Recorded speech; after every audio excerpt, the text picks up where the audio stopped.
LeBron got to be a father as well. If he wouldn't have caught him on the court, LeBron James ain't the type of dude you're going to run into in the grocery store. You're not going to run into him on the block. You're not going to run into him in no place that you can probably do it in. If you're going to catch LeBron James, you're going to have to catch him on the basketball court. And Stephen A. walked his butt across the court, and LeBron said, you know what, there he is right now. I'm about to get him. And he walked up to him, and he did what most fathers would do. But your son is in the league. That's all I'm going to say on that. So we're going to get going with my guest because we're going to switch from basketball to football. That's what we're going to talk about today, y'all. The Cleveland Browns. That's one of the topics we're going to talk about today, them Cleveland Browns. Because all things to the Cavs, we're going to give a shout-out to them boys because they are playing their butts off, and they're doing very, very well. So shouts out to the Cavaliers and what they're doing. So they just snapped that 4-game losing streak, so they just won two in a row. Yeah, so they doing very well. So, I like to see LeBron James. Listen, it'll be a perfect circle for his career for him to come to Cleveland and lose championship here in Cleveland to these boys. The Cavs versus the Lakers. And then the championship, take him and Bronny out. Do it all at one time. And then he can officially say, I done came full circle. It's time for me to retire. Not because Cleveland beat me, but I came full circle.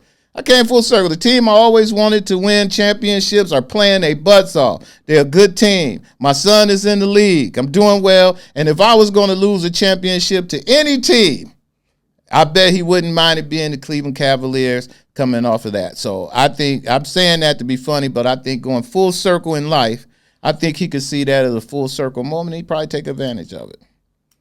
All right? You might be right, Mr. Dowell. Maybe right. All right, so let's get to the man of the hour. Yeah, just like I said, we got a gentleman here who is our Cleveland City Council president. He is the guy who's trying to keep everything going down there in the insane asylum, as they call it. To some people, they say, hey, Blaine is in charge and one of the leaders. I ain't going to say he's in charge. He's one of the leaders of all 17 council members in the Cleveland City Council. He's had that job now for over 4 years, going his fourth year doing that. He's running for re-election this year. He's a councilman for that. Everybody's pushing him, and since this is unfiltered, there's people who want him to run for mayor and all kinds of stuff out here. So Blaine is just a man doing it all. One of the things I do know is that being a councilman in the city is a hard job, and sometimes they get blamed for a lot of things that is out of their control. And I think just like in life and everything, people, no matter how much they say they know government, really don't. So you sometimes blame the wrong people. The mayor gets blamed for stuff he shouldn't do. Council gets blamed for all the stuff that they shouldn't be doing. Congress gets blamed for stuff that the mayor should be doing. I mean, it goes all the way around, and it seems like we can't get it together. But we're going to talk about a little of that today. We're going to talk about the Cleveland Browns. We're going to talk about this redistricting. We're going to talk a little about leadership down there and some of the things that's going on in city council. So without further ado, everybody in the house, let's give a warm welcome to our guest, Mr. Blaine Griffin. What's happening, brother? What's going on, Kenny? Everything's everything, brother. Life is good, man. I'm doing well. I can't complain. I'm in my podcast mode, as you would say. Today is a good day to do podcasting and talking, and I'm looking forward to having this conversation with you. I could do a lot of small talking with you, but we do that anyway. So we're going to get down to business. But I do want to say this briefly. Go ahead. The Boots on the Ground video that you and DJ True put together and the whole team was absolutely phenomenal. Oh, and thanks to you. That was a part of that. And we can do a good shout out to everybody. Thank you, Blaine. I appreciate that. Everybody who played a role in that thing we did last summer was 1,000-man Boots on the Ground. We really tried to really push hard to get African-American males to the ballot and get them voting. It was a huge effort, man, and you were a very, very, very, very big part of helping us to do that. We had started out earlier in the year doing it, and we kind of hit a milestone, or we kind of hit just, how you hit that wall. Sometimes you feel like, oh, man, seemed like you're fighting against yourself. Then you called the meeting and got everybody together that gave us that other push to help us get this thing going. So I really appreciate that. We did very well. And if you guys are looking at it, you could go to our website. It's called join.vfbf.org.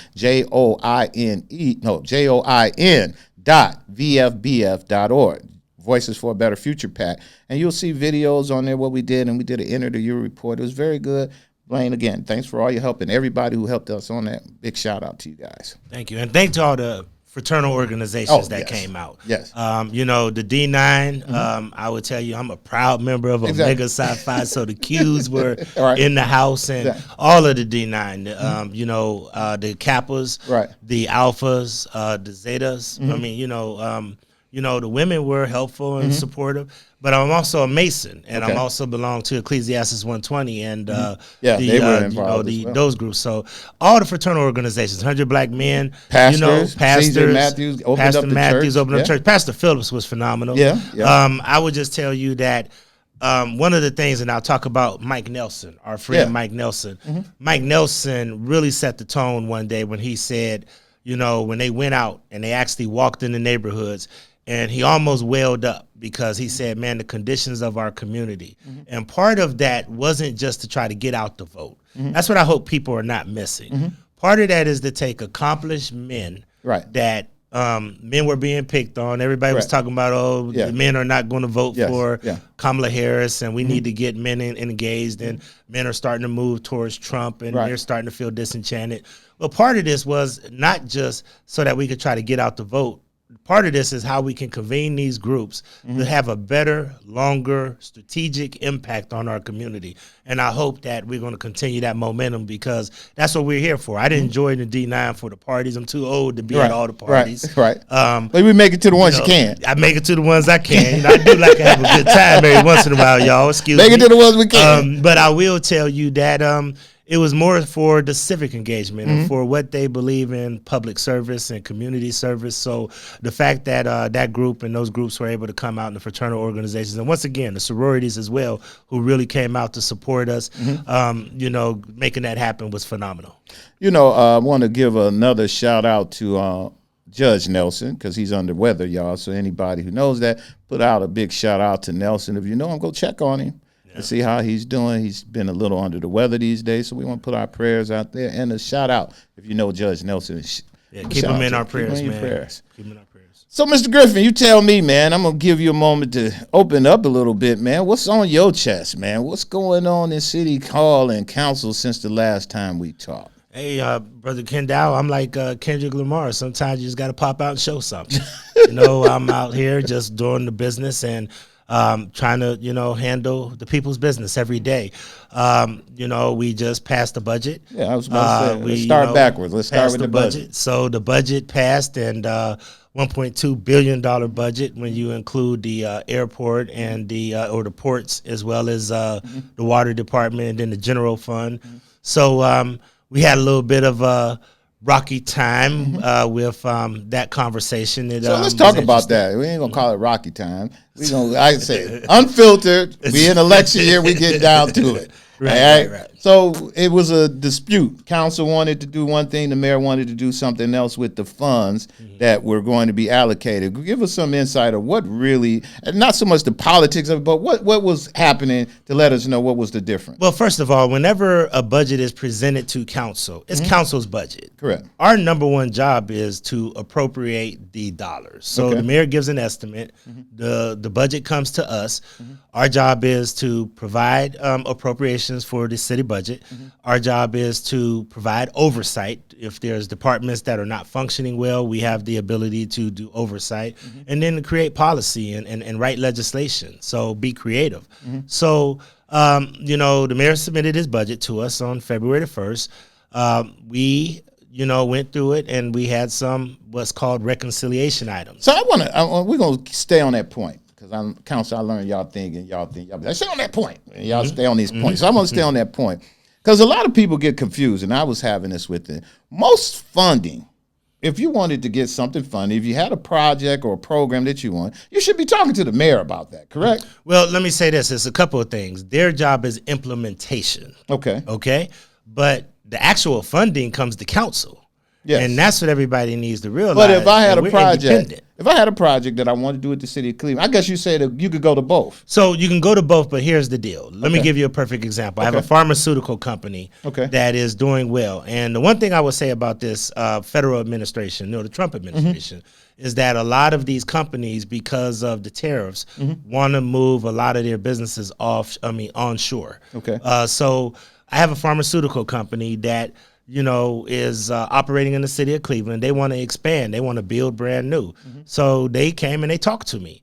Now, I basically am very much in favor of this. This is bringing jobs to our community. It's also, I try to work out what's called community benefits agreements, which I'll get into in a moment, where they actually see how the community is going to benefit either through jobs, MBE, minority business enterprise, FBE, female business enterprise, and Cleveland small business. But I also try to do nuanced things like if there's ability for them to provide diabetes medicine and other things at better rates for our citizens, I try to work out those kind of deals. So what happens is it starts out by, they have an idea, they approach the council person, or they can approach the administration. Now, once I think it's something that's important, I'm not a subject matter expert. One of the things that people need to realize about council is that our job, we have to know a little bit about everything, but we're not experts about one thing. So when you want to do the deal, to your point, and I know that a lot of deals come to you and people ask you, who should we talk to? The expert that actually is going to draw up the deal is going to be that director and that department. So if you got economic development, I'm not going to develop the deal for economic development, and I'm not going to put council in a position to simultaneously or to try to write the deal itself. Correct. We're going to work with that department.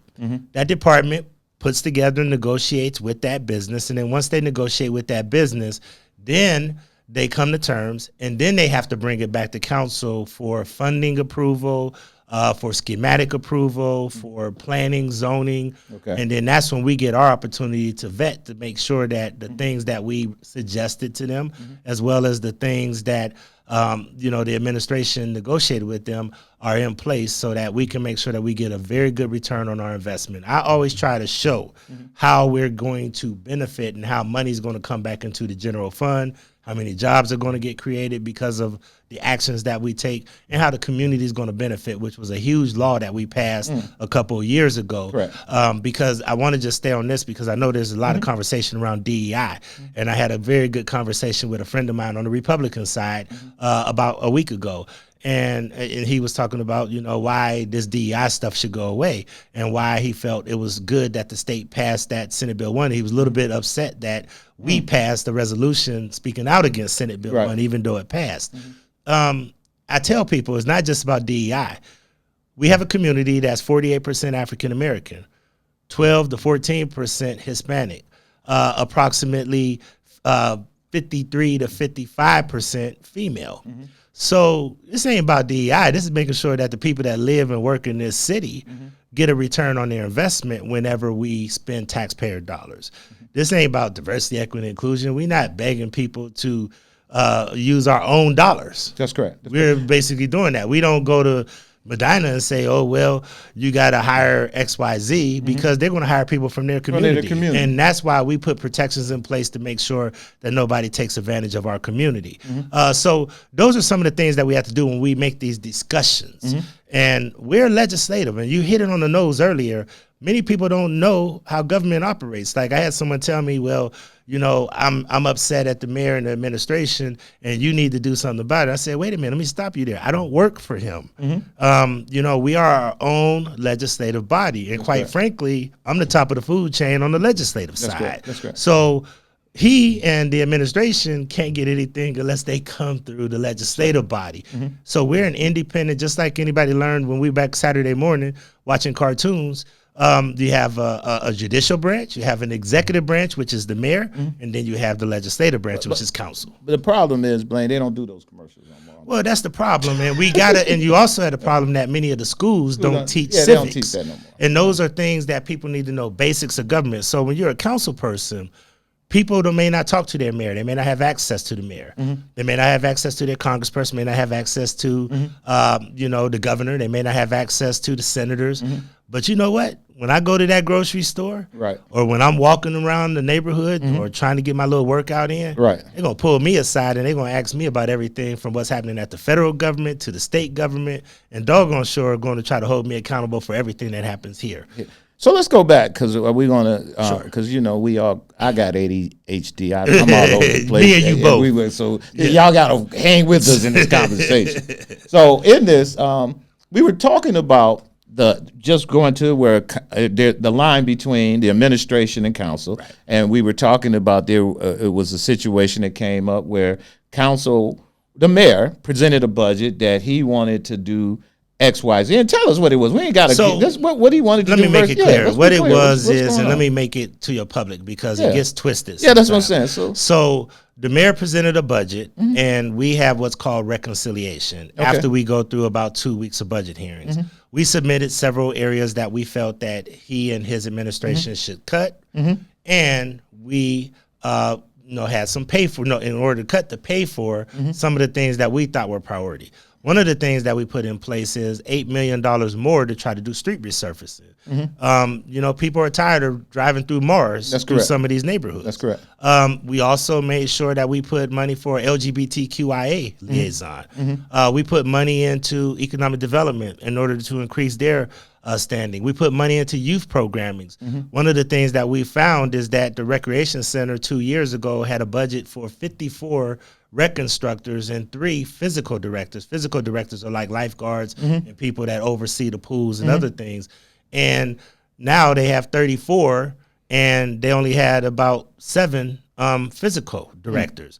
So we increased the line item for physical directors as well as rec instructors, so that we can have a better ratio, because nobody, just like schools, you almost have to have a formula for what staff person can oversee the ratio of people that come to those centers. So I was concerned, and council was concerned, that we didn't have a proper ratio. So those are things we did. So we agreed on approximately 90% of the things that we put forth through reconciliation. But then we get to negotiation. I would say about 80%. Okay. We had 2 things on the table that the mayor said, hey, could you guys reconsider this? I think this, is going to be a challenge. Which was like capital investments, which was about $2.5 million or something like that. And then it was one other thing that I forget what it was. I don't have it in front of me right now. But one of the things that he recommended to us is that we did not do $600,000 per ward.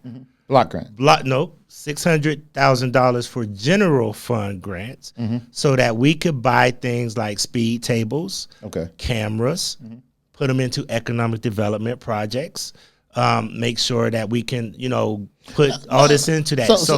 Because it's important I get this out. Get that, because I want to stay on that point. Because that general fund allows us to move more swiftly, because it doesn't have as many strings attached to the CD.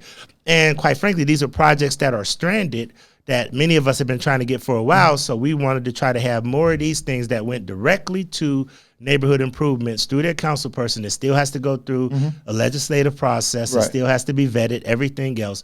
The mayor disagreed with that. He wanted to do $329,000. We wanted $600,000. So the impasse, when you add it up, was about $4.6 million in impasse. He was concerned because he said, one, you had too much money already that some people haven't spent. But I will tell you that most of the reason is because a lot of times, a lot of the departments can't get these projects out the door fast enough. And then number 2, people save up money just like you would in your own house in order to do the projects and the things that you need to do, because these things cost money. I think a camera system, depending on if it's wired or not, is anywhere between $8,000 to $15,000. Speed tables are about $8,000 a piece. So we wanted to have more flexibility to make some investments like that in the neighborhood. So this is where it gets important. So we had already passed $67 million for the rainy day fund, which basically, we use for rainy day. If we run into a crisis, we use rainy day. Correct. We had about $72 million that we put into 27th payroll. Last year in 2024, there were 27 weeks. Usually there's 26 weeks. We put in $72 million.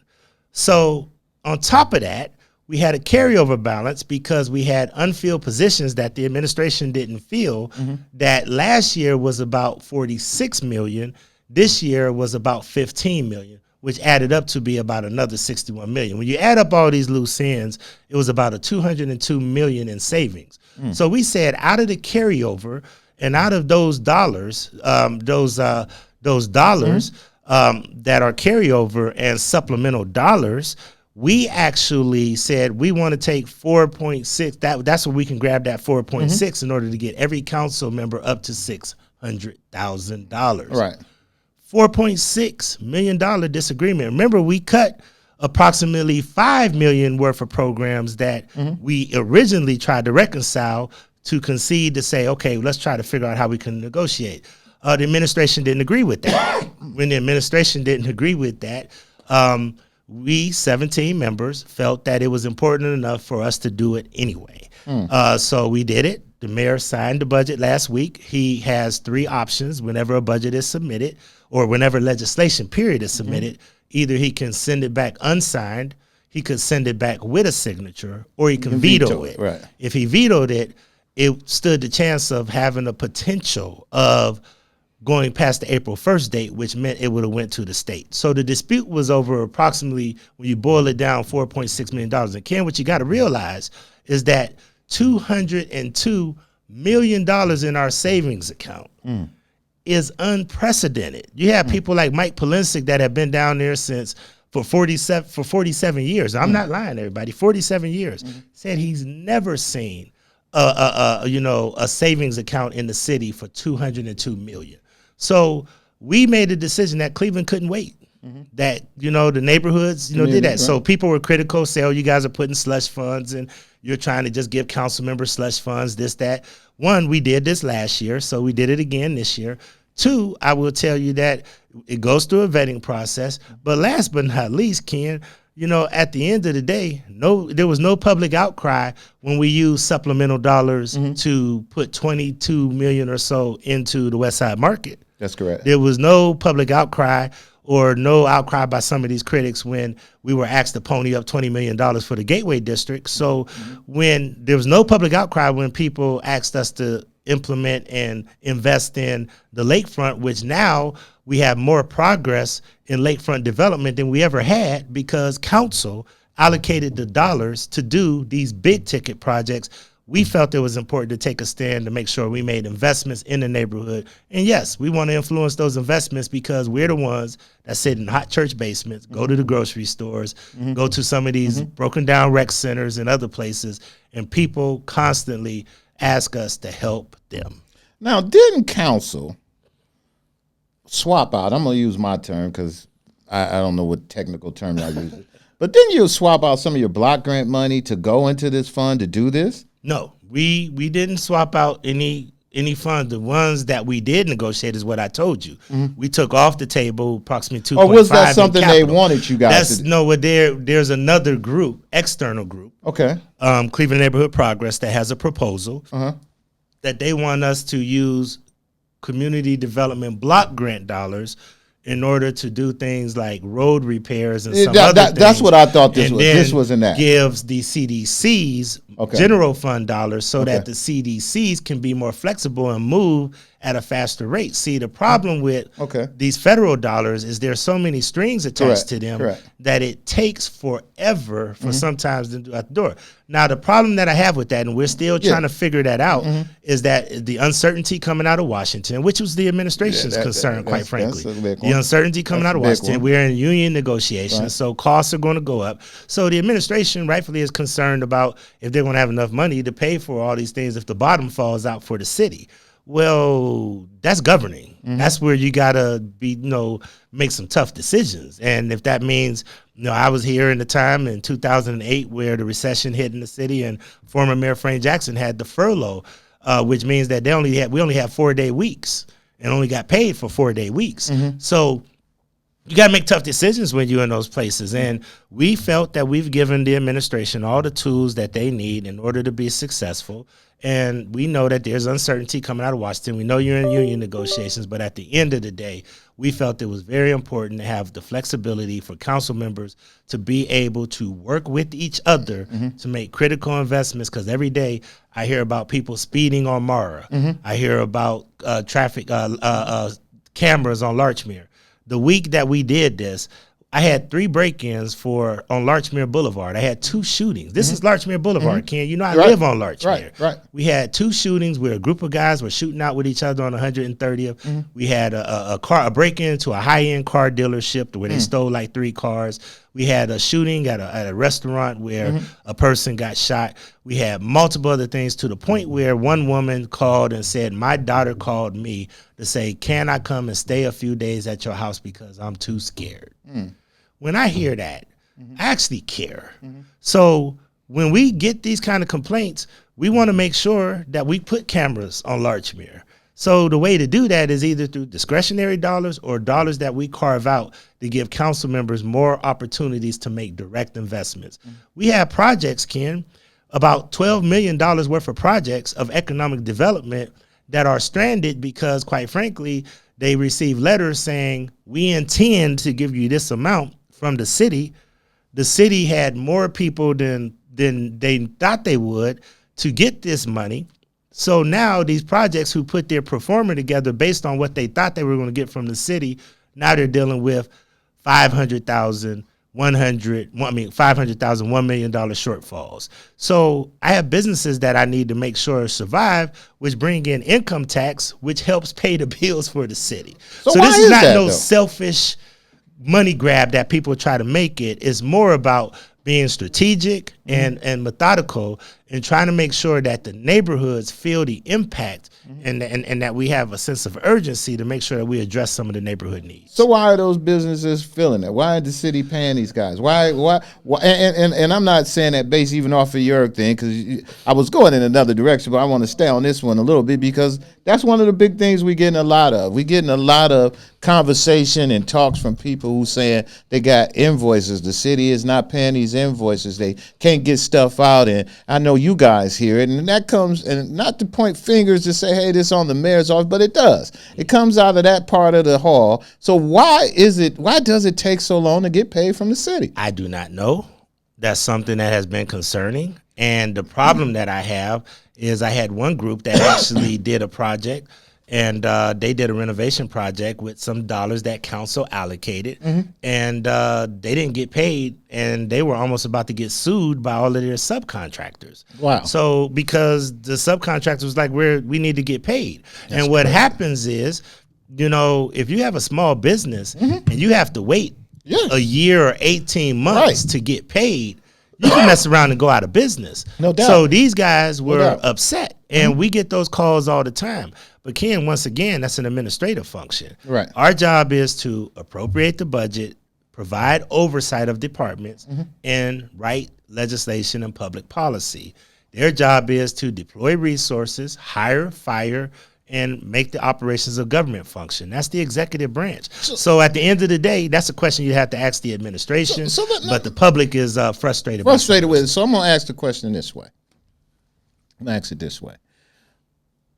There's importance to what you talked about as it relates to what this group want to propose to do with the block grant money for community development, even with what you talked about with the budget, with what he would like to do, or anybody in that position. So I guess the question is, how important is it, that relationship between the council president and the mayor? And what I mean by that is there's a level of serious trust that has to take place. And what I mean by that is that when you have a mayor that a budget that you need to pass. Hold on. Excuse me. Okay. So if we have a situation where you got what you want to do with this group, that's trust. Because if you do that and the mayor decide I don't want to do the money that way, he can always spend it or put you through a thing. What you're talking about doing with the budget, even though you knowing that, mayor, you know the funds are there, you could do it, but to have the ability to feel like I trust that council is working with me, that I can give them this money, man, they may not want to do everything I want, but they're going to do some good things with it to help the city overall. So giving them the resources that they're asking for shouldn't be such a big deal.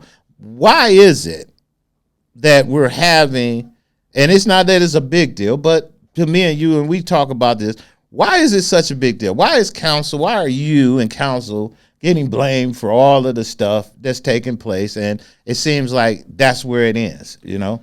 That's a philosophical question. But let me tell you why it's philosophical. Because what I told you earlier, we're accessible. Familiarity breeds contempt. So sometimes because somebody can frame the mayor or his administration as bulletproof, and they can frame council as these greedy money grabbers that don't want to do anything but run fiefdoms. That's not the case. And that's unfortunate because, you got to do crisis management in these kind of situations, because that group shouldn't be allowed to frame council in that way. But the reason why people blame council is because we're accessible. You can come to our public meetings and you can say whatever vile, despicable things or give misinformation or disinformation, which is dangerous, that you want. You can get a council person's attention more likely. I sit on my porch sometimes and people just walk up randomly and air their grievances. Unfortunately, one of my colleagues is dealing with some threats, Councilwoman Jasmine Santana, from some unscrupulous coward that is sending threat letters to her and the Hispanic community. I saw that. In the thing. So we're accessible. We're, people can get to us. So who are you going to go and complain to? You're not going to go and yell, and swat flies and yell at people who you can't access. You're going to go to the people who are accessible, and you're going to try to hold us to say you need to be fighting for us. But the mayor does have people that are accessible. Well, my point you know what is, I mean? Because I would agree there's with directors you, and all. I would tell you, I haven't been able to figure it out. I would tell you that. Once again, I think familiarity breeds contempt. I had a gentleman came to council last week, and he, called us all of the old guys. And first of all, I'm not old, okay? But he said, all of the old guys, you guys shouldn't be giving him a hard time. You guys should be helping mentor him. Listen, I don't get into arguments with this guy every day. I don't dislike this guy. I'm just here to represent who I'm here to represent. But sometimes in doing that, Ken, leadership is lonely. And there's a group of people who I'll leave nameless, but they're activists, they're media people, that they want sometimes the person who they picked to succeed and are very hesitant to criticize, but they want to find a villain or a boogeyman in the process. So in order to make a superhero, you got to give the superhero a villain. So I think that the media, activists, and other people have done an unfortunate job of trying to make some council members look like they're villains. But one thing about council and one thing about Cleveland, the people know. When you talk to the people, and I go out here and I'm talking to people. I live on Larchmere, and I tell people I live 7 houses away from MLK. So even though somebody from the suburban communities or affluent people wanted to try to make Larchmere a part of Shaker, my gas bill says Woodland. Right. So I'm in the community. A friend of mine came over to the house one day and said, man, you here with your screen door open and you're sitting here with your flip-flops on the porch, sitting here reading. Like, I thought you would be barricaded somewhere. No, I'm accessible to people. So the bottom line is, I know you're saying that the mayor and others have a lot of accessibility, but not like that council person. And quite frankly, they know we're going to pretty much call them back. Well, most of us do. I do. They know that we're going to try to address their issue. People just want to have access. And the best way to have access sometimes on every issue is through your council person. Even when it came to the conflict between Hamas and Israel, council got put in the middle of that. Now here, I never signed up to be Henry Kissinger, but I had to learn small nuances because if I would have put 1 or 2 words in, then it would have offended the Palestinian community. If I would have put 1 or 2 words in the resolution or some things, then it would have offended the Jewish community. Both of them, one wanted a resolution bad, the other one didn't want a resolution at all. So at the end of the day, when we finally did make a decision, nobody was happy. Right. I remember both sides was pissed. Both sides was upset. So my point is, you don't always get an opportunity to do that. But you know what, man? I'm at a point now in life where I'm going to do what I need to do. And if somebody gets upset and they want to take me out, they can bring it on. Well, it's a Cleveland thing with that. Because I'm in Cleveland Heights. If I have a problem with any services or anything I have, I call City Hall. I call right to that department. The department people, hey, you guys forgot to get my garbage. They come, oh, we're sorry. They take care of it. Mm-hmm. I just don't understand. I have never called a councilman in Cleveland Heights for anything. And I understand because I grew up in Cleveland. I understand like you usually would call them. I just don't know why it's a Cleveland thing where the residents of Cleveland rather call the councilman instead of, and the reason why I'm saying that, not that it's a bad thing. Don't get me wrong. I'm not saying you should, but I think that they missing that step of really trying to get the help that they really need by just going directly. And if I don't get the help, then I will call council. Right? Really, people should call 311. Right. And really, it is an administrative function to implement and provide the service. That's correct. However, in Cleveland, because we have such a large group of people in poverty, because we've lost a tremendous amount of the middle class, and I'm going somewhere with this, so bear with me. We run into a situation in Cleveland where the culture and years of council people being advocates and ombudsmen for people who oftentimes can't speak for themselves, that people have relied on council through the years, through legends like Fannie Lewis, Frank Jackson, other council people who just made themselves available. That's true. And people get used to that. That's true. Now, I will also tell you this, which is a question that I would beg your audience to ask. Who is government there to serve? I would tell you that government, people look at government different. Rich people look at government as government should just get out the way and let the free market run its course.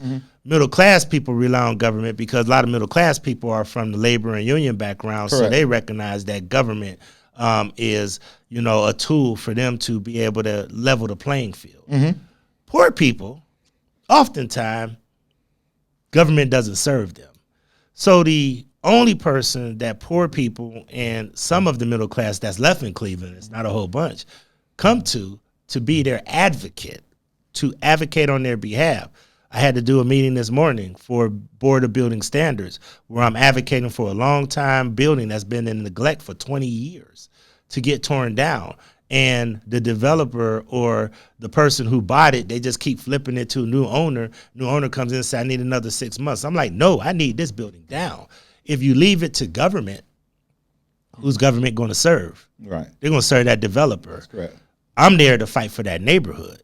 So as an advocate, the people are relying on me to be their advocate because sometimes if you leave government to itself, they're only going to serve the wealthy and sometimes the middle class, but never time the poor. So we're going to stay on that point because as we going through the stuff this year, no, it was last year, end of last year, right? Middle of last year, you guys passed that. I'm losing track of my legislation on the community. Oh, that was about 2 years ago. So we're about almost 2 years. God, it's been 2 years on that? It's about 2 years into that. So you might have came on the program. We talked a little bit about that. But, yeah, that was a big thing as it relates to community, making sure, because that's, again, where you talk about government and community. You want to give us a real quick one on that, Blaine? It's still a big thing. And what we did is we passed a Community Benefits Ordinance that anytime you do more than $250,000 worth of work, that you have to have a community benefits agreement as part of it. Now, that may be part of the special improvement district, where some people being a part of areas like in University Circle and downtown Central Business District, you have what's called the special improvement districts, where people help clean up and they help have eyes on the ground and other things like that to try to provide that extra layer of service. It could be making sure that MBE, FBE, and CSB participation is in place. It could be something as small as, are you going to provide access or affordable housing for a certain amount of units? But bottom line is we want to see some kind of way that the community is going to get a return on their investment. So the Community Benefits Ordinance was very, very groundbreaking. I would tell you in the past, people have done it just because it's the right thing to do. But I've learned that if something is not in writing, it's not enforceable. So I really push the envelope to make sure that we have a community benefits ordinance. And I want to make it clear to your audience, this ain't no DEI. This is a return on investment for the people that live, work, and play in the city of Cleveland. So when we talk about community benefits ordinance, this is to make sure that the people who are the taxpayers paying for your project are the people who are getting something out of it. So you're saying there's no DEI, this is here. This is here. This is real. And let me say this. No community, no business, nobody does projects or does anything without making sure that they get some kind of return on their investment. So I almost wish we didn't call it a community benefits ordinance because people automatically associate it with, oh, they go Blaine trying to do more for black folks. First of all, there wouldn't be nothing wrong with that anyway. I'm unabashedly black. So yes, I'm always going to advocate for who I'm there to represent. But I also have a lot of white folks in the community. I have Democrats. I have Republicans. I have a tremendous amount of women where 73% of our city are single female heads of households. So this is about the people that live, work, play, and our stakeholders in the city of Cleveland, that they actually can get a return on their investment. That's how I better describe it. And I wish people would articulate it more as opposed to allowing it to become some buzzword, as I said to you earlier, where people can frame it, demonize it, and try to use it to their advantage. You don't think because of everything that's going on in Washington with them killing DEI and all of this, how will any of that affect? They're going to try to categorize it. Okay. But let me say this to you. We don't have to pass a project. So you can come and you can say, well, Washington says that, we don't have to abide by hiring people in your community. We don't have to abide by making sure your community benefits from, this development or whatever else like that. Well, you know what? Go see Washington for the dollars because we don't have to have you here. If you don't want to be here and you don't want to play by the rules we put in place, then we don't need to vote for your thing. I'm going to vote for something that's going to be helpful to the community. Now, sometimes people come to the table and they're providing a tremendous amount of jobs. If they can show that and show that, it's harder to do some of the other things because they're so intent on growing the workforce and doing mentor protege programs and helping bring people out, then that's important. Because, Ken, one of the things that I really, really try to tell people is that when you look at these different kind of programs, they should have 3 different tiers. It's like you're building a 3-layered cake. The people in the middle we should be trying to figure out how we scale them up so that they could be joint ventures. That's correct. So that they can have JVs and be partners. And I talked to you about this on some of these projects. So that we're not just subs or we're not just getting a piece, but we're actually real partners. And we're going to talk about the stadium. But one of the things I was already talking with the stadium when we were trying to get them downtown was that, hey, when you do the construction on this, we want you to consider having, instead of just having some big multinational company from around the country, we want you to work with a firm to make sure that you're growing a firm to become a prime. That's correct. The second thing we need to do is some of those lower tiered people, we want to move them up to the mid tier where they can start competing and growing their business so that they can be in the mid tier of those things. But then we also have to scale up the workforce in general, which is why council put about $10 million into several workforce programs in order to try to grow the workforce so that we can have more carpenters, plumbers, and electricians and welders, and hopefully scale them up so that they can at least start a business so that they can grow. So this is like a growth process and how we actually are saying this is how you create wealth in communities. This is one of the tools. Home ownership is another tool, but wealth creation deals with having your own business. And one of the things we joke about millennials, they want to start their own business. Right. The days of somebody saying, I'm going to go to the factory and I'm going to go to TRW or Lincoln Electric, I'm going to put in my 30 years, I'm going to retire. Well, Trump's bringing back manufacturing and a lot coal. Of that stuff is going to be tough, though. He's bringing back coal. But my point is a lot of these people, they want to start businesses. Yeah, they want to do and they don't want to go and do this. I mean, I'll be honest with you, when I came out of high school and my father, you know my father. Yeah.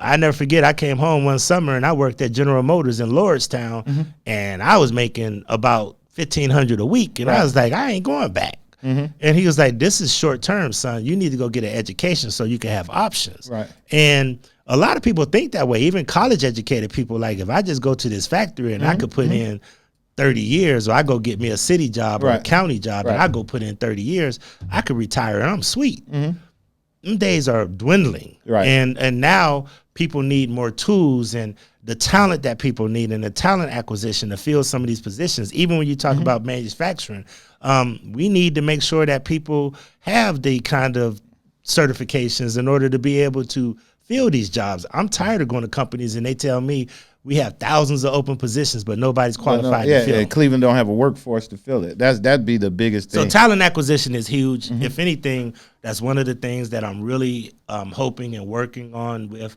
several partners to try to help how we can improve our talent in the region in order to make sure we grow. Let's go through a couple of these things so I can get you out of here. We'll speed through these. Sure. Let's talk about safety in the city of Cleveland. And the two safety issues I want to talk about is one, the police, and the second was EMS. You know, my man Ed Gallick is starting to become a contributor on my show, and he comes in and he tells us stuff. And I like Ed because I don't always, you can always say you agree. He gets the information. You take the information and you can either go look into more of it yourself or get what you get out of it. So I appreciate him doing the stuff he did, but I've been following him, and the EMS seemed to be a real big mess right now in the city of Cleveland as it relates to response times and people. Some of it is EMS, some of it is back up in the system. I know it was a special that said the EMS were taking people to the hospital, but hell, they get in the hospital and they'll keep them on the gurneys in there for like hours. And hours, man. I've seen people in the hospitals, and I'll tell you off air, a very prominent person had to spend I know you told me, 3 days wow. in the emergency room until they found a room. And speaking again of an advocate, this person called me because they were sitting there like, Blaine, I'm sitting here for 2 to 3 days and I still don't have a room. Wow. I'm not in charge of the hospital. I don't run anything in that hospital, but you know what? I'm an advocate. You're an advocate. I pick up the phone. I called that president of the hospital. I called that government affairs person, and I said, such and such needs a room. That person got a room that day. So my point is, this is how you advocate. And oftentimes that's not my job, but if you care about people, when they call you with a need, you got to respond. I'm going to get to EMS in a second. One of the biggest crises that I'm concerned about right now is the food program that's been cut at the Cleveland Food Bank. So here you got 2 major federal programs that's going to create tons of food that not come to the centers. Guess who's going to have to pick up that slack? Oh, that's going to come out that block grant money and all that stuff. People are already lining up. So these are things that, you know, so what happened don't have to that? a social what service you say got cut? What happened? The Trump administration and USDA basically cut 2 major federal programs that come out of the Department of Agriculture that bring tons of food to the Cleveland Food Bank that now have been cut, and the state budget reduced the amount of money that they were giving to the Cleveland Food Bank. So when those kind of things happen, then they're going to come back to food us. Bank gave away this, you know what I'm saying? Well, let me say this, and it's not just about the food bank. It's also about those farmers that now either they're going to have to eat it or find other markets to put it in, and with the tariffs that they can't export it, it puts them in a bind. So these things are all interconnected, but guess who everybody's going to come to because of this need? President Griffin. So even with social services, the county receives almost $400 million through Social Health and Human Services levy. They have other things that they receive it, and they're really charged with providing the social service safety net, even though most of the money goes to Metro Hospital. And the county, you know, I'm very good friends with Ronaine, and I work closely with the county council. So this is no shade or no slide, but the county really technically, and you know this from when they had the 3-commissioner body, that the county actually has the responsibility for the social service safety net. Oh yeah, that's all they are. Because they've moved a little bit towards the workforce and a little bit away from the social service safety net. Guess who gets more requests to help with that community social program, sickle cells, heart association, awareness programs, all these different things that are important that used to be funded that are now getting cut by other federal, state, and county agencies, falls back because the need is still there and the city has to come up. Not our job, but we care and we got to address it. So what about EMS? EMS is understaffed. we have in the budget, talking about reconciliation, we put in there that we wanted 11 more positions so that they could be fully staffed. EMS also had a huge problem with billing, where it was a department that, quite frankly, I think it was eliminated by neglect. But bottom line is, most people use a third-party vendor in order to try to collect bills when people get taken out on EMS, and weren't bringing in the revenue that we needed to. Council passed the law to try to bring in more revenue. That's what we were told, given the projections. So now we're hoping and working and watching to try to bring more revenue, and we have budgeted for more EMS workers. Once again, I don't run a department. I can't tell you why the functionality. Right. I will tell you that during the operational hearings, they said that they needed more bodies. We gave them more bodies. So they have more staff now. We gave them the bodies. The administration has to hire. The problem with, and you're going to mention police as well, the problem with a lot of these EMS, these police and others, is that, one, the private and suburban communities often pay more. Yeah. And we have to put provisions in place that if we're going to put training in place to train you, you got to stay. You got to stay. We ain't going to train you just so you can say senior. Right. You know what I mean? Right. So we had to look at doing provisions like that. You remember the last class that we staffed up though. Yeah, exactly. We're not staffed up yet. They got to actually hire. We've given them the positions. We've done our job. They have to hire. Listen, I ain't gonna let you off the hook on that because I watch y'all, and I know y'all have committees for all of that. You got to say, so what is the cog in the wheel? Why isn't it moving? Once again, is it people? We do not hire. We do not. No, I'm not blaming you. That so I'm just saying. What I'm saying what's is, the problem? We can't figure out why people are not applying. Or we so can't part of it is applying, and part of it is applying. Okay. Part of it is people who leave. Okay. Part of it is working conditions. Okay. But that's an administrative function. I understand. It's the same thing with the police department. Right. We, are about 2,000 understaffed with police. Right? So let me ask a question on police. Are we safer? That was one of the numbers that the administration is going around saying the numbers went down. Cleveland. Are we safer than we were? Or are we making any strides to doing things better than it was when? I know we're making strides. I don't want to give. That's an easy one. Are we better than we were 2-3 years ago when you came in? I think that a lot of the issues that we have in Cleveland is that some of the crime problem has moved to the inner ring suburbs. That's true. So once again, my theory is that, it's coming soon to a neighborhood near you. Also, a lot of the crime that happens in the city of Cleveland are not city of Cleveland folks. When you look at brevity reports, a lot of times it's people from other outer ring suburbs coming into Cleveland. Because I also tell people love to come to Cleveland to pray, play, and stay. But people love to come and play and pray and maybe work, but they don't want to stay. They want to go home to their nice bucolic suburb, but they want to come to Cleveland and do all of their dirt, or come to church, or come live their social life, or come live their memories, but then they headed right back out. So my point is, I think that part of it is migratory. I think that part of it is, that some people have just stopped reporting, because in no neighborhood that I go to, they say we're safer today than we were 2 or 3 years ago. And hence why we need more money for cameras and other things. And some of the things I've seen on Larchmere this year, like Airbnb parties where 200 people show up, and I'm going out there at 2 o'clock in the morning in my shorts and T-shirt, and man, I ain't never seen nothing like this on Larchmere. Right. So some of these neighborhoods that have not traditionally had problems are starting to have problems. And some of the people that live in some of these neighborhoods, they hear gunshots, they're like, I'm not even calling, which is why I'll pivot to technology, which is important and plays a huge role in this. But, Ken, I'm going to say this, and you said it's unfiltered. A lot of times when you see government and people say things, it's a lot of statistical masturbation. It looks like the right thing, feels like the right thing, but it ain't the real thing. Say it ain't the real thing. I believe that. I'm a firm believer in that. I got 2 questions for you. We're going to let you go. That was a really good one. You didn't tell your audience I'm a little controversial. Yeah, you're a little controversial. He's just being really nice. And that's his controversy. He's being real nice. And like I said, we unfiltered, but I got to get him here after 6, and we really be unfiltered. I'm going to ask you two questions. We're going to jump on this Cleveland Browns thing, and then I'm going to hit you with your final one, which is a really good one. But the Cleveland Browns situation, Cleveland Browns we know, and I know you were out front on that early on and things of that nature. So my question as it relates to the Cleveland Browns, man, I'm going to just go right to it. I looked at the plans of what they're trying to do there and all of the stuff that the Haslam's trying to do.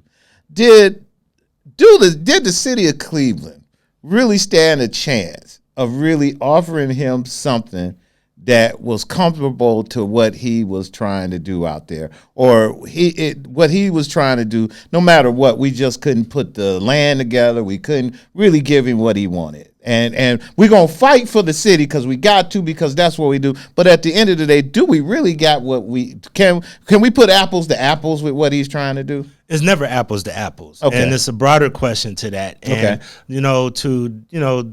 he's a billionaire. Him and his wife, they want similar to what you see when you look at the football games in Kansas City and Dallas, where you see rows and rows of parking. That's revenue that it goes out to them. They also want to be developers. They actually want to create hotels and restaurants and everything else. We also do have some infrastructure issues where I actually got, tapped and hit by a car going to a game about 6 years ago. Really? Yeah, I actually was crossing the out 9th Street, and the freeway was coming out, and a guy pulled out, and fortunately I was a little agile, so I jumped up and rolled. I did a little roll. Really? Yeah, but it was good. So traffic issues, ingress and egress into the stadium is a challenge.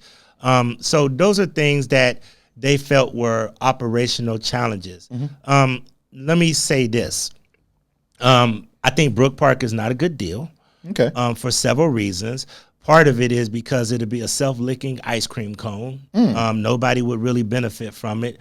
I would be more worried if I was Crocker Park and Strongsville Mall and some of those places if they go for what they need to do. I have a hard time believing that anybody's going to buy a $500,000 condo watching airplanes fly in and out every day and hearing airplanes. I think that there's going to be some operational challenges, but it's a broader conversation. And part of it is we've done a tremendous amount of work on the lakefront. So I think some of the conversation around there has been no progress on the lakefront is wrong. Once again, council allocated money. We put money into this. And let me say this, they do have a plan for downtown. Okay. And that's part of the reason why I don't try to kick them too hard, because I believe, in my opinion, I think Brook Park is going to be a challenge to pull off economically, especially if, and I want to give Chris Ronayne credit, especially if, Chris Ronayne and the county continues to hold the line, they're not going to be able to find it. And then if the state can find and muster up enough courage to listen to the local leadership and not the, not just one group that represent it. But Ken, think about it. The millions of dollars, and then Brook Park can also take away from a lot of events, not just in Rocket Mortgage where we put a lot of money. So if you look at the amount of money and the big bets that we made in downtown Cleveland with Convention Center, Public Auditorium, Rock and Roll Hall of Fame, the Great Lakes Science Center, when you look at all of the money that we put into that whole area, when you even look at the Global Center for Innovation, these are bills that we're still paying. We made big bets, and a lot of those big bets, even some of the hotels that you mentioned earlier that we just have a theme around sports and Browns. So if you take a major corporate partner out of that ecosystem, that affects all of these big bets. That's almost like you've done renovations on your house, and then you're just going to rip out your living room and hope that the whole house is still viable. So it's I have to advocate for the Central Business District. Those businesses, it would be a reset button that probably would be 15 to 20 years. And I ain't going to be here for another 15, 20 years. But it'd be a reset button. It'll take them years to tear the damn stadium down. Well, years and stadium. Now, you bring up a good point when you say that, because we have this conversation. I know you've probably seen some of the information in the news this weekend. I know the mayor and the Browns have been disputing a lot of things. I've been pretty much trying to say, hey, wait a minute, guys. I look at this in a little bit of a different way. Okay. I want to continue to engage the Browns because, one, I think Brook Park is going to fail. I know that they believe they have this as a slam dunk. I know that our local newspaper has flipped, and at first they were like, oh, this is horrible, and they did. No business person calls out another business person in public. Right. But they have all come to me and said, Blaine, this is horrible. And the Downtown Cleveland Alliance have now issued letters that I joined with them to the state government saying this will hurt downtown. So you're starting to get leaders to say this doesn't look good. So I think the Brook Park deal is going to be challenging to pull off, and I think they're going to have to come back home.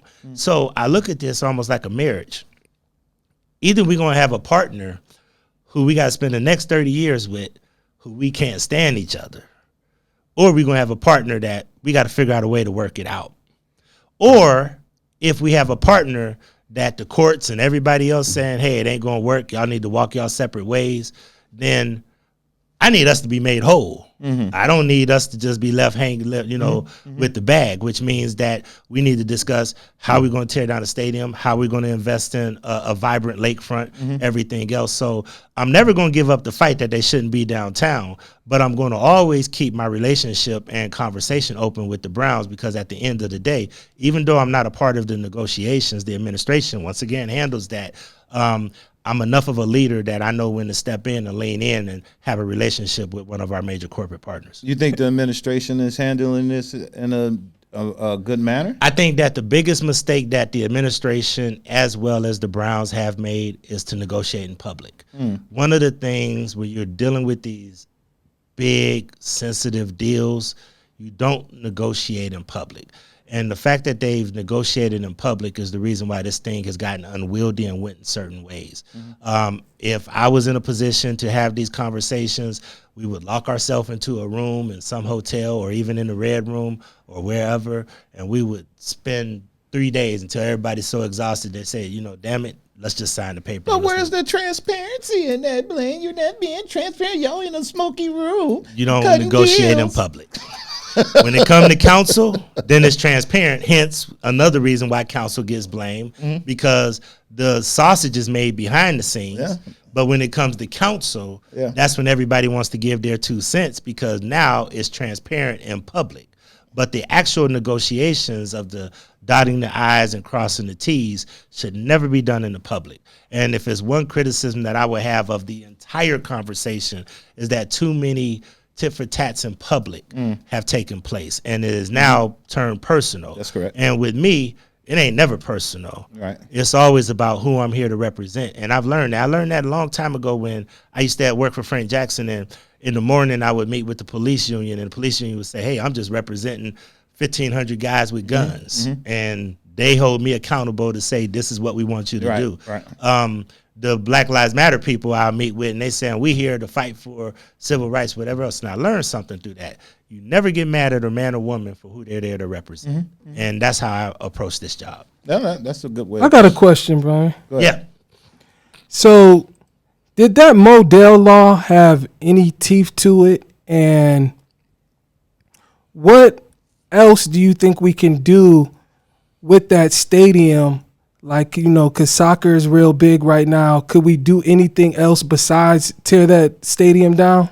Well, the stadium is too big to try to use for something else. So I would not lend the stadium to that. And once again, they have a rendering that they will not show the public, that I know that's out there, that shows how they can have an ergonomically correct stadium that mitigates some of the weather issues in that area and can host more events that you're talking about, because it would actually create more event space and other things like that. So there is something out there that shows how they can do that. And to me, I think that the lakefront is more vibrant, more successful with the stadium there. That's my take. I think originally the biggest mistake was that they should have never built the stadium there. It should have been cluster built over by the Gateway complex where all of that was at. So to your point about the Modell Law, the Modell Law is valid. It is a legitimate law. Council originally was the one, because the administration was not the one that stepped out first. We actually backed our colleague, Councilman Brian Casey, when council said, hey, we want you to enforce the Modell Law. That's so we literally passed a resolution demanding that the law director enforce the Modell Law. Once again, council doesn't get that credit, but we actually called the question long before the administration pulled the trigger. But what I will tell you is the Modell Law is valid. what the Modell Law says is if you plan on leaving the location in the city, then you have to give local investors an opportunity to buy. And I will tell you, there are billionaires in Cleveland that are interested. Mm-hmm. So, one, I think that the Modell Law is valid. I think that that's the reason that they're trying to take it to federal court, because they know that if they keep it in a common pleas court, that the judge in the common pleas court will be concerned because they may vote in favor of the community get that boy and out not in here. their way. So that's why they tried to take it to federal court. Yeah. So the reason that they tried to file in federal court, and the reason why it's simultaneously filed in local court, is because local court stands a better chance than federal court. Yeah. But the Modell Law is very valid. Mm-hmm. There are investors ready to think about trying to buy it. And part of the reasons I think that D and Jimmy are good people. I like them. But I think that, Ken, you know this, and we always had this conversation. I mean, I don't shy away. I shouldn't even say it, but I'm going to say it. Mm-hmm. I moved from Youngstown to Cleveland in 1992, but people still say I'm not from here. Right. You know, right. I've been here longer than most of the people that got those questions. But my point is, you know, a lot of times outsiders in Cleveland don't take the time to understand Cleveland. Right. We have a big city but a small town, and that's correct. It's very intimate, the relationships. Mm-hmm. So at the end of the day, the one thing that I think that the Haslam's did not have, they did not have somebody who had that local touch. That's correct. Who helped them understand the dynamics and all the moving parts. I would have went and begged Michael White to be a consultant for me, or I would have went and talked to some people who actually knew the nuances to this stuff. But I would tell you, anybody that worked on the past deal, and everybody that's looking at this Brook Park deal saying that this is not a good deal.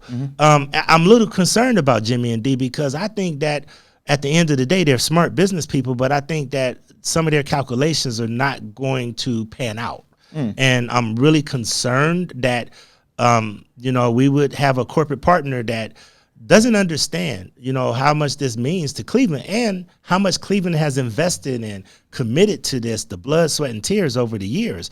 A poll was just done by Channel 19 that says that 57% of the region, not just Cleveland, 57% of the region says that stadium should stay downtown. Channel 19 is going to be doing a special report one of these days, in the next few days, that I hope people look for, to really analyze this and show what people's thoughts are. My colleagues, Chris Harsh and Danny Kelly, went down to the stadium for a game one day. They surveyed 3,000 people. The overwhelming majority, probably 70%, said it should stay downtown. Wow. So at the end of the day, I think that the Modell Law is valid.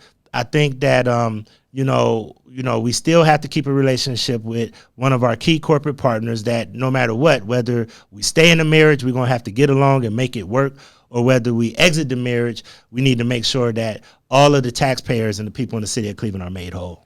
What y'all going to do with Burke? Burke is very hard to shut down federal because it's a reliever airport. Some council members think it should stay open. I think it should be shut down. I have the privilege of having an office that I look out the window. I'm lucky if I see 5 planes fly in and out of Burke every day. Lucky. Yeah. And I mean, I literally have sat there some days and said, let me literally write down how many planes come in and out of here every day. There's a lot of corporate people, and our senators have been adamant that they're not in a hurry to close down Burke. So Burke is a reliever airport. There's a lot of red tape with FAA. That's one of the reasons why when I actually floated, I was one of the first people to float out that we should try to build the dome. If you want a dome, let's do it at Burke. They said, well, we may not be able to make our timeline. And they said that the challenge may be that in Brook Park, they're going to build most of the stadium underground, like 8 stories. But in Burke, it's going to have to move it further up, which means that the costs are going to go up. And they said, guess who we're going to come to and ask for that money if the costs go up. So Burke is a challenge, but I do think it's workable. But if Burke was workable, I think we would have to extend this present lease for probably another 5 years until we could work out all of the federal guidelines and get through all of the federal politics around closing Burke. And Burke is, and they said at one point you couldn't even build on certain things, right? You can build. Ironically, the western part of Burke is more environmentally and structurally sound than the eastern part. And you would think it's the other way because it used to be a landfill. Right. But most of the contamination is more towards the eastern part and not the western side. It's always that way. It seems like it seems like the east side always get it bad. Well, it ain't necessary. It's bottom line is it's like the west side. It done fixed itself up already. See, like the east side still always has. East side is always a challenge. And always. You know what? I get a little frustrated because sometimes that's our fault. We don't, you know, we always looking for greener pastures. One of the things that drives me crazy is when I hear black folks, be candid, man, when I moved over here, it was all white people on the street. Or I'm moving out here to XYZ community because I want my children to go to a better school.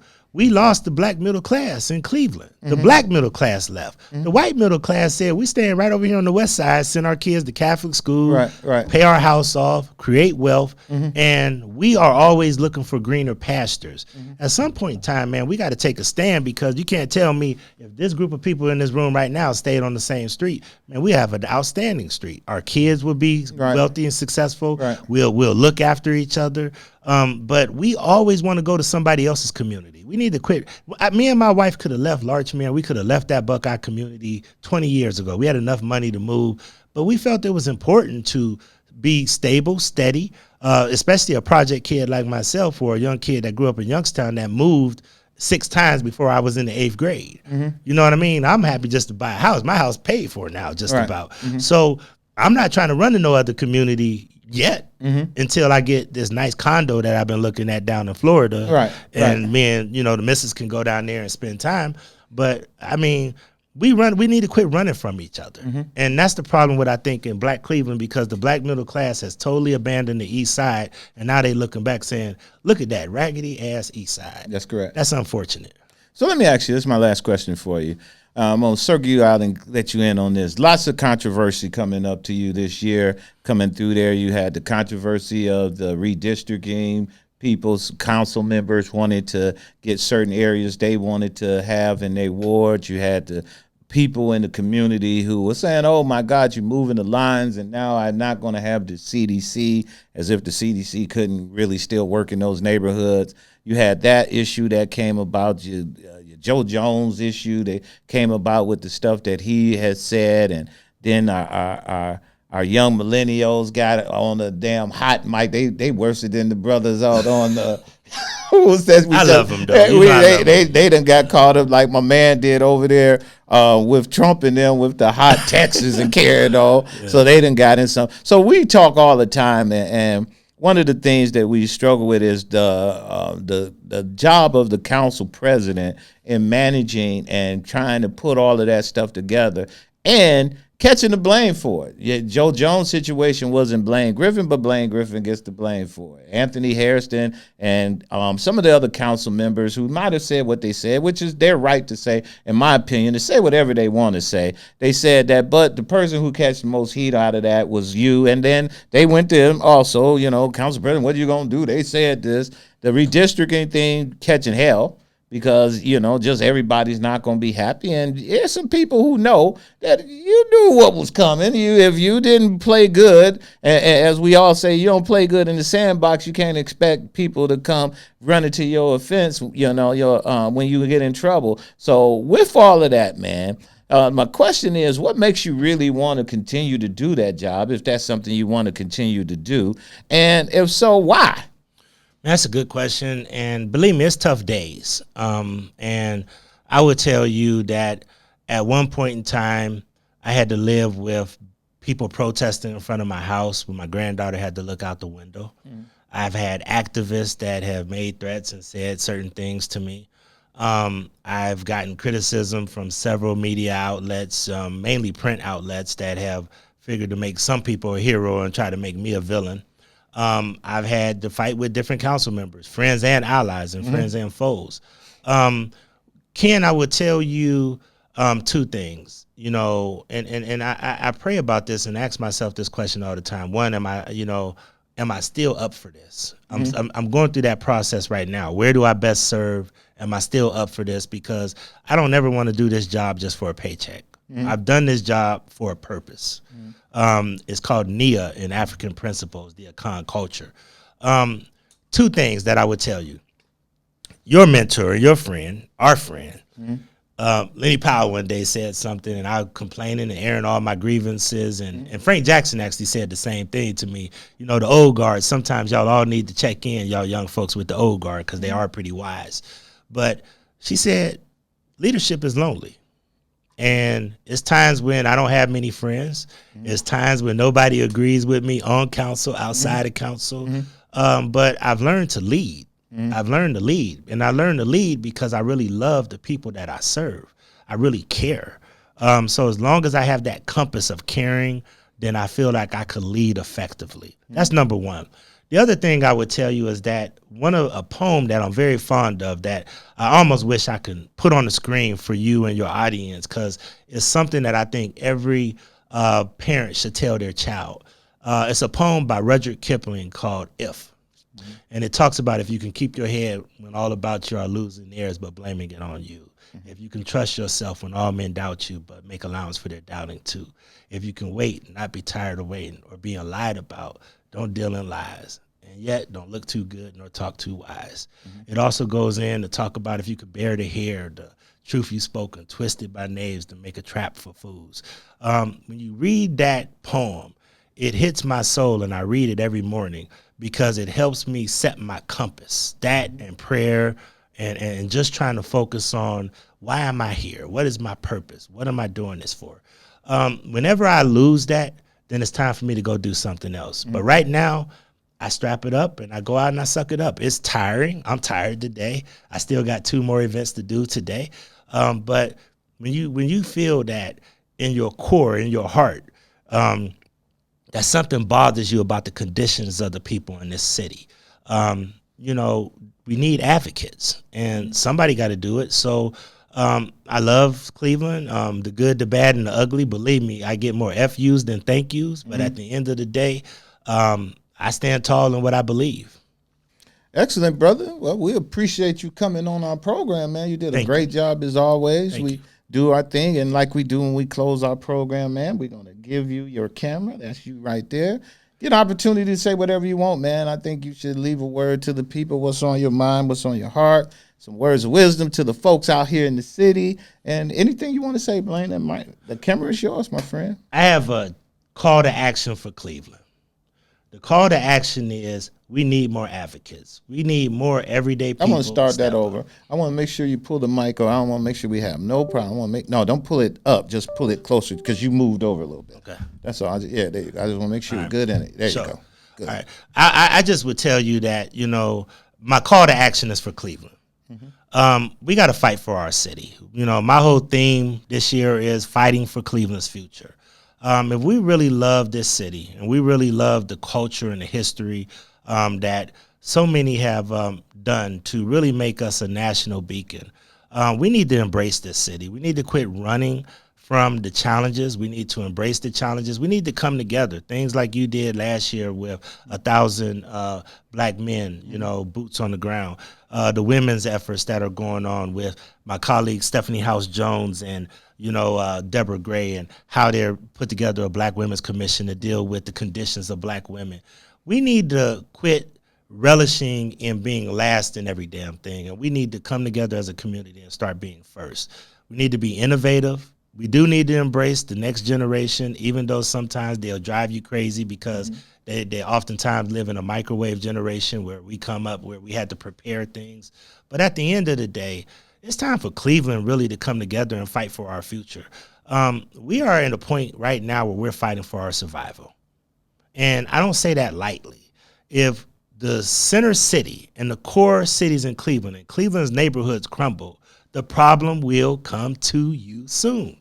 So you may think that you're moving to Solon, Richmond Heights, Twinsburg, and all these other places to get away from your cousins, but your cousins eventually going to follow you where you go.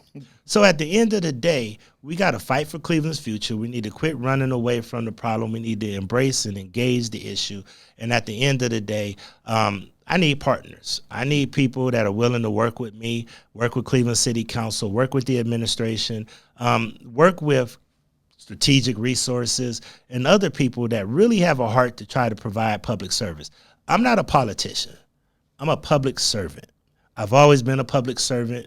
I think it's an honorable profession to be a public servant.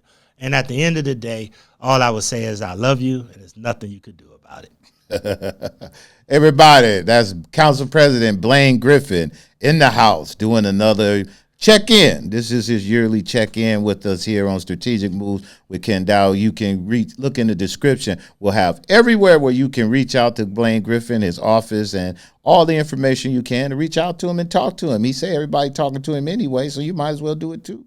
So go ahead. We'll leave that in the description, and y'all can reach out to him. Can I get some love to my Q bros? Oh, go ahead all day, brother. I always got to get some love to my purple and gold, man. Love y'all, man. Fiats. Keep up the good work, gentlemen. All right, everybody. We want you guys to remember to always stay engaged, keep things right, and let's keep up for the fight for what's right. Peace. All right. Good job, brother. All right, man. Off to my next job. He said you be making them watch that stuff, man. I was like, man, Kenn got you over here watching all that crazy stuff. He learned it. He got to learn, man. That's good, though. That's all right, listen, man. I'm giving them civic lessons. That's the only way you're going to learn what the heck happens. Because other than that, and I ain't even turned him on the county council. That's a whole nother ball game. I just got him watching city council right now. But the thing I'm trying to tell him and the people that watch it, if you really want to know where the resources is and the funds, okay, cool. You just sit right there. Right here? Yeah, right there. If you need to watch that so that you can know where to go get the stuff you're looking for. If you're in that business. Hold on, let me put this up somewhere. Hold on. Too much stuff here.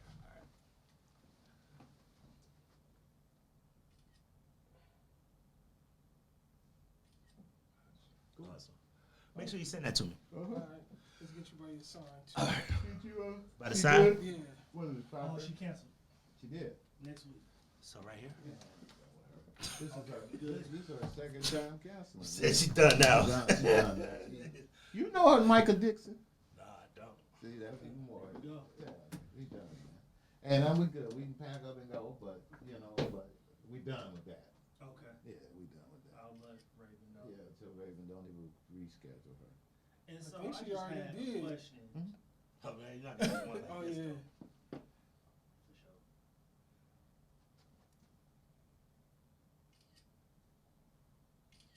sure. Awesome. We want a picture with you. My yearly picture or my every 6 months. You see your once a year picture. Yeah. Blaine has got slim in his pictures over the years. Yeah, Awesome. grab mine. So, Mr. Griffin, you said that we, or millennials, live in a microwave society. What's the? I'm gonna let y'all go